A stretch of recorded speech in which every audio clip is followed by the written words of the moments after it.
On this episode of On Two Wheels, we're going adventure touring. In the Alps!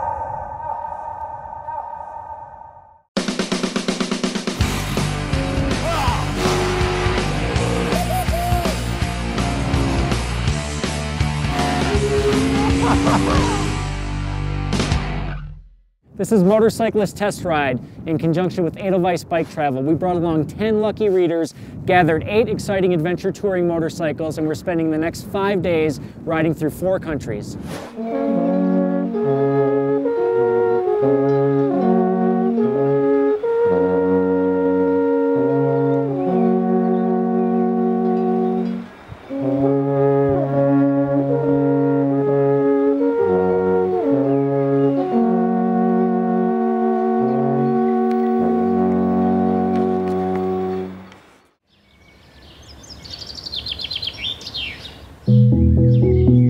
It's morning, day 1 of our 5-day Edelweiss tour. Edelweiss Bike Travel is the world's oldest motorcycle travel provider, and they've combined the best routes in the Alps to create the ultimate test ride.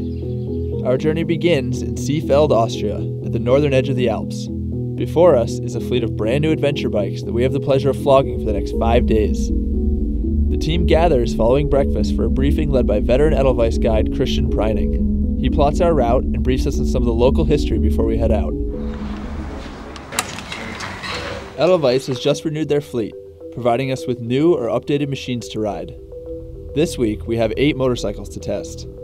Triumph's Explorer XC, the Ducati Multistrada S Touring, KTM's new 1190 Adventure and Adventure R models, BMW's all-new water-cooled R1200 GS, Yamaha's Super Tenere, and the Honda Crosstourer, which isn't offered in America. And, for comparison's sake, there's also a 2012 BMW R1200 GS, the reigning champ of the adventure touring category.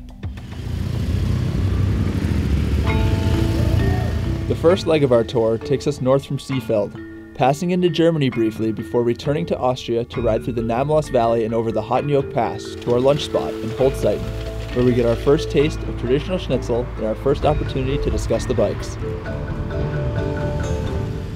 The Honda, nobody here loved the Honda, but I like it. I liked it. I like the shifting with the fingers. The shifting in the finger, and when you push it down. Everyone loves a V4. It's a V4? V4 engine, yeah. Oh, that's why I like it. That's why you like it. Yeah, the sound and the power is always very good. Honda's Crosstourer is a European-only adventure bike based on the VFR 1200, but with a retuned engine, revised bodywork, and a more upright riding position. Like the VFR, the Crosstourer is available with Honda's dual-clutch transmission, allowing completely automatic operation or manual shifting via paddles next to the left grip. I really wanted to like the Yamaha. Unfortunately, it just wasn't quite there. Yamaha's Super Tenere is the most affordable option here, but it definitely lacks the features and sophistication of the other bikes. The motor feels slow, the brakes lack power, and the handling just doesn't stack up.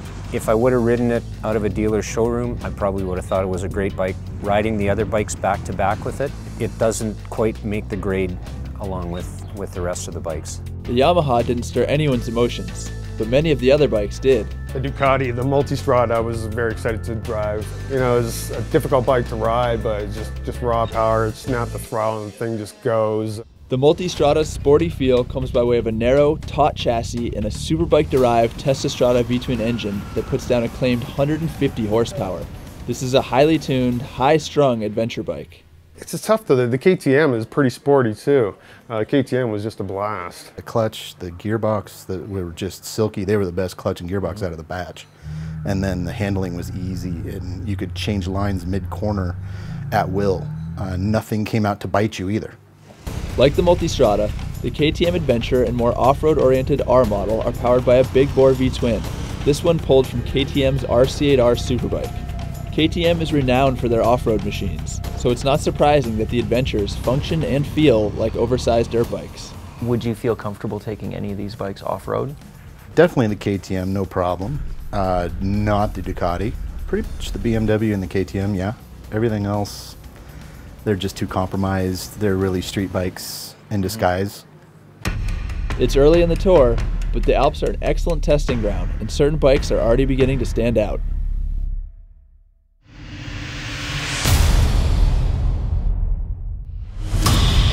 This is Italy's Stelvio Pass, the most epic pass in the Alps.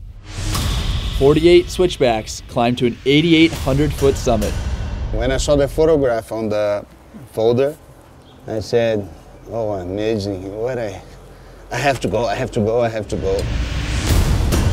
Stelvio is a bucket list road for motorcyclists, bicyclists, and drivers from all over Europe and around the world.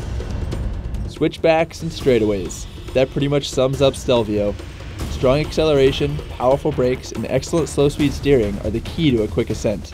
And the best way to celebrate the climb is with a warm apple strudel at the summit.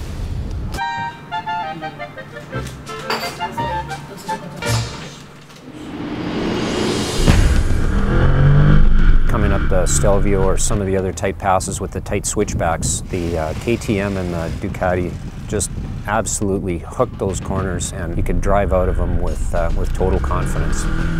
The Ducati instills confidence thanks to its new Skyhook electronic suspension, which monitors throttle position, brake application, and many other parameters to automatically adjust damping as you ride. The roads in the Alps are universally excellent, with good pavement and a twisting, technical layout that constantly tests both rider and bike. Stelvio may be the most famous, but it's just one of literally dozens of incredible passes. From Stelvio, we make our way through the Italian Alps, passing through luscious green valleys and over snowy mountain summits like Passo di Gavia, where snowbanks and pale blue glacial ponds border the narrow, rugged road. The scenery is stunning, nearly to the point of being distracting, but our attention remained on the roads and the bike's performance. Our group is composed entirely of experienced and enthusiastic riders, and the pace was often quite quick. We just had a blast just shredding these Alps to pieces. Man, I mean, we were just 70% throttle or better so much of the time. All that time at full throttle has its consequences.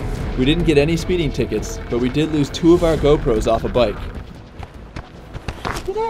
Luckily, miraculously, we found both cameras, recovering our precious Stelvio footage. The pace is set by the group leader, and our guide Christian, a former 250 motocross world champion competitor and Isle of Man racer, was one fast dude. Christian taught us the riding etiquette of the Alps, offering advice on line selection and passing, and explaining the many nuances of navigating these unique and demanding roads. It's the first time I've ever literally had the courage to ride 10/10s on the street. Normally I wouldn't even say courage, that's stupid if you don't know what you're doing, but you have complete faith in his guidance. High speeds and tight roads highlight a bike's handling, and Triumph's Explorer feels like the biggest bike due to its high center of gravity, huge tank, and wide bars. It has a great exhaust note, a little bit lacking in some of the other areas. It's fairly comfortable, it's a little buzzy. I was a little disappointed with that. I was hoping it would be just a touch better than that. Not everyone liked the bike's handling, but its 1215cc inline triple engine was a favorite. It's got that nice smooth engine character, just the torque band is just like butter. For me, I think my favorite bike would be the Adventure R. It just did everything I wanted it to without requiring any additional feedback from me. I didn't have to change my riding style. It's just the only downside to it was the engine heat. KTM offers its all-new adventure bikes in 2 flavors. The base Adventure is more street-biased, with a 19-inch front tire and electronically adjustable suspension that's optimized for street use. The R model bike has taller suspension, revised steering geometry, and a larger 21-inch front wheel for enhanced off-road capability. Although we did very little off-roading, the taller R bike was the preferred model among our testers due to its more precise front end feel. I hadn't really ever thought of these bikes seriously, but after riding this week, it's actually changed my impression of them a lot. They're much more sporty than I thought. The combination of that sportiness and the upright seating position and all the bells and whistles that are on them, I could actually see trading in my K1200 and getting one of these now. BMW's R1200 GS has dominated the adventure touring category for decades. This year's bike has a more powerful water-cooled engine and BMW's game-changing dynamic electronic suspension. This suspension system automatically adjusts the damping rates to suit riding conditions. It's essentially a magic bullet that makes the bike feel totally planted and smooth in every situation. It's like heaven. Everything you want is right there. The power, the comfort, the selection of controls on there, the things you can fiddle with. It just feels right everywhere. It really hides its weight well. Ducati has similar technology on the Multistrada, but the GS's system works better thanks to the inherent characteristics of its telelever front suspension and paralever rear suspension. The previous GS was good, but the new bike is significantly better. It's heads and shoulders the best about anything we've done here. It just did everything well. It just gave you confidence everywhere you went. Big brakes, big power. In Brazil, it's very, very expensive. I have to work a lot to put together more money to buy those. The beauty of the Alps cannot be overstated. From the smooth, verdant hillsides of Austria to the jagged limestone spires of the Italian Dolomites, the Alps will absolutely blow your mind. This is just one epic pass after another. Every time you think it can't get any better, it does. Laid over this amazing terrain are some of the most enticing roads on the planet. Oh, the roads. We could learn a lot back home from the roads here. They're just really very, very smooth, very, very clean, not a lot of grit, considering there's Alps crumbling all around you. They really take care of the roads here. Hats off to the engineers that created such awesome roads. If they couldn't carve a path up a mountain, they tunneled right through it. We rode through miles of tunnels, at one point crossing an international border mid-mountain. We couldn't have asked for a better testing ground for these bikes.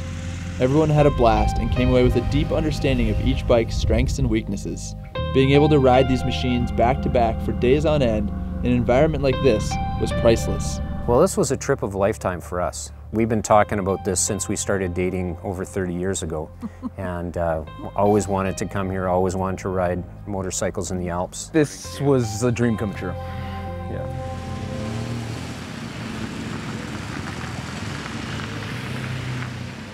Here we are back in Seefeld, Austria, where we started 5 days ago. We're literally fresh off the bikes. Yeah, this has been an incredible trip. Over 1,000 miles, 4 countries, 5 days, 8 awesome motorcycles. It's been a fantastic adventure, but it's also been a test. But this wasn't a typical comparison test. Instead of gathering the data ourselves, we brought 10 readers with us to the Alps to give us their unfiltered, real-world opinions on what makes these bikes great.